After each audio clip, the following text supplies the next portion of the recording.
All right, good afternoon, everybody. I'm so glad to be here. Educational leadership, this is important work. At the end of the day, our students, our future leaders of tomorrow, it's so necessary to put components of, pathways to walk them into these opportunities. And, we are, at the end of the day, the administrators, we're the ones that are allowing these experiences to come to light. And between Six and myself running our company of, computer scientists and educators, we boil down to, just finding out how to provide value and how to provide solutions that are holistic with not just educators, but students and parents, the entire ecosystem. So today we want to share a little bit of details about the work that we do at Fuel the Future platforms. It's in the name. Ultimately, we just want to fuel all of our futures for our future leaders, students and parents alike. So I'm Joshua Berry. I am the CEO of this organization. It's outside of the software company. I actually run a national STEM nonprofit named Briidge The Gap.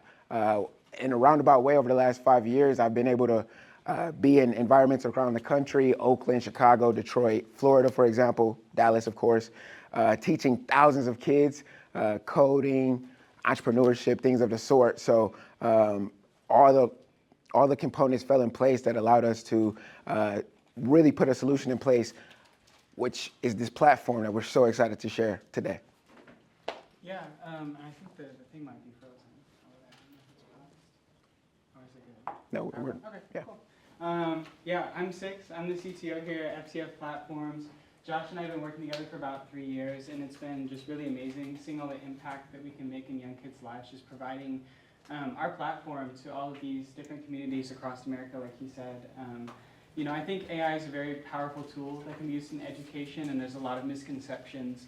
And today we kind of want to talk about some of those problems that we've heard from educators and solutions that we've devised to help y'all out. Wonderful. Yeah, the way that we're going to shape the future of education, it's together. It has to be this holistic solution, right? And it means identifying real problems. We set out, honestly, years ago the problems were clear. COVID, we thought that COVID was the starting place. No, it was actually much prior to, and we spent countless hours with administrators, instructors, and students alike, and you'll actually have direct testimonials later on through the presentation. But what you'll see is, we just want to empower students. That was initially kind of how we set out. We wanted to empower students. It became clear empowering students mean empowering, the bottom line, empowering admin, empowering parents, and empowering instructors alike, right? And our take on that is adaptive learning. We don't call artificial intelligence, we don't call AI artificial intelligence. Instead, it's assistive intelligence. That's a much more accurate word for it, right? It's about using these assistive features, assistive insights, and assistive interactions to allow for this holistic environment, right? So we want to transform traditional learning environments and enable personalized education experiences to really provide tailored ecosystems for development. So of course, Six introduced herself. I'm Joshua Berry, and again, just excited to be able to share some of our findings with you all today. Definitely. Yeah, if you want to. Yeah, so between the work that we do at Briidge The Gap and Fuel the Future, you'll see images of us in Chicago, you'll see images of us in Detroit, Michigan. I actually flew back from Detroit just days ago. And then working with MISD, we've become their premier STEAM partner, MISD McKinney Independent School District. We're working with a half dozen direct school districts. We're working with Boys and Girls Clubs, YMCAs, education environments around the country, learning from students, learning from instructors. What is the best solution? We set out understanding that we didn't have the solution. It means understanding our market, understanding our target audience, and putting solutions in place that made the most sense, not because we thought we knew what we needed to build, but because we've heard from our audience what we needed to build. And being computer scientists and tinkerers and builders, we got to work, right? So we integrate our AI technology to essentially meet students where they are. I think that's the big solution, right? Is meeting students where they are. But along the line, before you even get to the student delivery, it's about that educational delivery that takes place from instructors building curriculum, that time spent really trying to shorten that gap, right? Bridge that gap in between the time that it takes to put curriculum in front of a student and then actually understand how they're learning and how to best put in place a learning environment. Yeah, so I mean, kind of Josh described a lot of where we've come from, but the reason we started is really because Josh and I met and we deeply connected on educational inequity. I think we just met just hanging out with other people, and we kind of got way off topic talking about this. And throughout the years, we've really come to grow a great relationship with ourselves and our team to really analyze these problems. Working with educators has been really eye-opening for me. Josh and I are both young individuals, and we've been through the system and have really experienced education in some well-funded districts as well, and we see that there's still cracks in those gaps. And so we started out as just kind of a basic ed tech platform because that's what we were like. Let's start giving those to people who don't have it. Like the Boys and Girls Club, like the YMCA, people who really deserve these programs. Because the statistics on that alone are just too high on the amount of kids who don't have access to STEM. But then we've been digging and we've been realizing it's not just after school programs, it's schools themselves that really don't have the correct funding and the correct experiences to provide to students. And so in 2022, we were like, okay, we need to make a shift. We can't be the same that we've always been. We can't be the same as everyone else to provide just like basic ed tech. So we started looking into AI-powered ed tech. And things, what this means is allowing educators to have insights, to cut down on time it takes to create curriculums, to grade papers, to do things that really take away so much time for actually just like connecting to students. And so with working closer with other educators, with instructors, and with students, we've really learned a lot and have started to address these major problems. I think just picking up from there, a big component is, in 2022, the world changed overnight. ChatGPT shocked the world. I think everybody in this room has used ChatGPT probably a lot. And one of those things is that, when we start talking about AI in education, nobody knows what that looks like. It's undefined. That, for us, that was actually really intriguing because it's like, who says, who's going to be the market definer? Because at this moment in time, we're all starting a young agile company like us, only 11 team members. We can take on a Google, we can take on a Canvas because they don't have it figured out yet either. So we immediately got to work, and over the last 2 years, we've been putting, our solution to the test in many different environments because, at this time, it's the most intriguing and rewarding work ever. I'm not saying that we have the direct solution to AI in education. It's a long time coming, and we're going to continue to find out as we continue to put it in more places. But we're having the most fun ever trying to find out what does AI in education really look like as a long-term solution. Yeah, so those initial problems that we sought out to solve, right? AI in education, it absolutely can, produce equitable experiences to, kind of really address our initial reason why we started Fuel the Future in the first place. The inequities are immense. I actually have, at our nonprofit, one of our board members is a doctor of education, and she shares with me, in the state of Texas, 70%, this is a real stat, 70%, actually 72% of students K through 12 are not at the reading level that they should be at, right? And then you start to look at, from a critical thinking perspective, I imagine that number might be even higher from critical thinking because computer science, we initially, us being computer scientists ourselves, we started thinking this is, a fundamental component that really allows you to build a decision-making matrix, right? This is a moment that's not transpiring for students across the country, knowing that Texas, being the leader that we are in many different industries, education is one of those things that we must lead in, right? So we needed to address these problems, right? Student confidence. If a student does not feel confident in what they're learning, they will walk away. Here's the thing. If a student is confident, they'll go to the moon, right? That's really important. This lack of one-on-one instruction. I've been in multiple education committees around the country, sitting in with Detroit Public Schools, sitting in with McKinney ISD, for example, right? That's just two.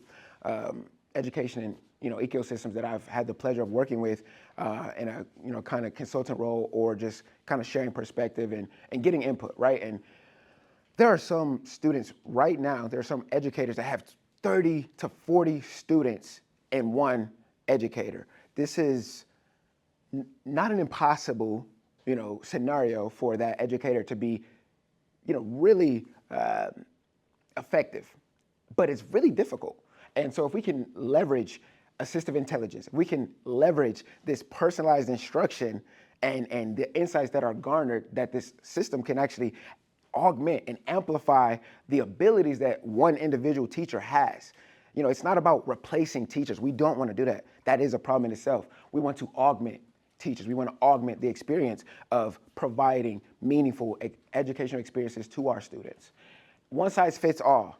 That has been a lot of the initial framework for how education is delivered in K through 12. That's been clear. But another clear thing is that's not working. Again, 70% of students are not at the rate, the literacy rate that they're supposed to be at.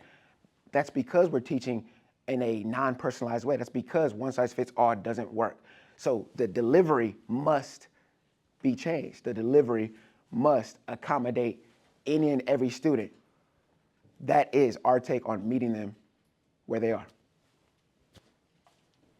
Yeah, and so really what we've been doing is setting out to address these, three major issues on three different levels as well. So we have the admin level, which I'm sure all of y'all are very familiar with. Trying to get these statistics from teachers, and then on the teacher level, actually generating these reports. And like Josh said, interacting with so many students to one instructor.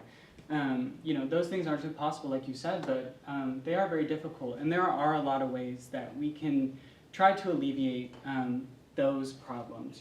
Those problems exist in the current system that we have right now. And instead of trying to change everything on a dime, we all know that's not possible. So incremental and iterative deployments into improving these day-to-day lives of y'all, of instructors, and of students is really, I think, our solution to how to solve these problems. So what that looks like is on the student level, like Josh said, providing that personalized instruction, allowing a student to be found out. It's hard to find those cracks in the foundation of learning for students when you have so many students to deal with. And so by using AI, we're able to analyze students' grades. Say a student is learning computer science, but we notice they're having trouble with math. We can find those pain points and help reinforce those pieces of knowledge. That way we can keep every student on track. On the administrative level, kind of like what I've said, creating insights and passing those to the instructors as well. So allowing the student to see, student A is having trouble with math. Let's go ahead and try to help them out with that, and providing classroom suggestions. And then on the admin level, like I said, doing things with reports, generating those insights and passing those all the way up the chain so that everybody's on the same page. Absolutely. Our learning buddy, Aurora, essentially, we've all, again, I like that we were able to get a laugh from ChatGPT because the relatability is there. We all deeply resonate and believe that if you could leverage a ChatGPT in your education system with, direct guardrails and a framework designed to uplift every student, uplift educators, uplift curriculum construction, we'd go with it, right? So Aurora is our solution. We've had, the opportunity to interact with students directly. I'm not going to go through each tidbit, but I do think something that really stood out to me is one of our students said how it adapts to my learning style and it helps me improve continuously. That's all we want as educators and as, ecosystem builders for the next generation of our leaders. That's exactly, why this is so important and why as young people, we have dedicated the last 4 years to finding out how to just improve, the current system, leveraging technology. It's there. When there's a will, there's a way. And ultimately, the students are telling us exactly what they need, and we're just trying to meet them where they are. This is one of our students. So you just want to tell us your name? Steven. Steven, today you got to try out FTF Learn. What did you think? I thought it was really good, and it could have a lot of potential for in the future on teaching kids, like all types of subjects. Wonderful. What did you think of Aurora and the ability to interact and communicate with you? I felt like that it was like kind of like ChatGPT, but like way better, because like it actually like tell you like, ooh, like try to keep you on topic and like keep you focused, and it might help like people stay focused instead of sidetracking and failing. So we want to multiply, that use case for Stephen, ultimately understanding that we can, again, one size fits all doesn't work. Stephen, he learns absolutely differently than Derek and, Patricia, right? So it's important that Aurora can actually form different relationships, different, lanes and pathways for how to meet, Derek, Patricia, and Stephen differently, and then actually deliver it to them the way that they need it. This is the promise of AI in education, and it's something that we're deeply intentional to make sure that we are stewarding this technology in that way. Yeah, and I think my takeaway from meeting with instructors, one of the most powerful quotes that was said to us actually the other day from Dr. Shelton, who's a PhD in education. I mean, and she has how many years in the industry? 30 plus years, yeah. And she said, teaching isn't fun anymore. And I think that through, questioning her and like finding out where those pain points are, it really boiled down to the amount of admin work done outside of interacting with students. And what we want to do here on the admin side is really just alleviate that. Take away the time it takes to sit down outside of class, create your curriculums, create your PowerPoints, grade, take notes. All of these things that, are important but can be assisted, I think are those things that we aim to help fix and allow that student instructor relationship to be rebuilt. And I think we have a really powerful quote from an instructor as well. Yeah, so this next video that we're going to play, we actually had the unique opportunity to sit in with the roundtable of the future educators of McKinney ISD. This is for, on a vision plan of 2 to 3 years of education. And a little bit of the conversation shifted because I asked, all right, give me those pain points. And basically, they started to sound off, but y'all will get a feel for that and why this is a deeply pressing issue for us and why we're committed to address it. I don't feel like I have the training that I need to deal with all of these problems in a classroom full of 35 to 40 kids. Yeah, 42 kids is crazy. And then you want me to, it's just a lot. If there was some way that somebody would come up with a way to utilize, and then we're expected to have relationships with all of the kids, there's not enough of me left over. Like, Yeah. I don't even have 170 friends. Why would you know what I'm saying? No, you're In my life, 100% I do correct. not have 170 friends. So how am I going to have a relationship with 170 students? Yeah. Individually? Every year, Like, you know, yeah. they have a and flow every of year it's a students every different year. 170. Yeah. Like, how is that possible? I would love to do the technology thing with AI, where it was, we could do that. The maturity level of the student is so, they're mature in these areas, but they are babies in these areas, and they don't want to do the baby things in order to maximize what they need to do up here.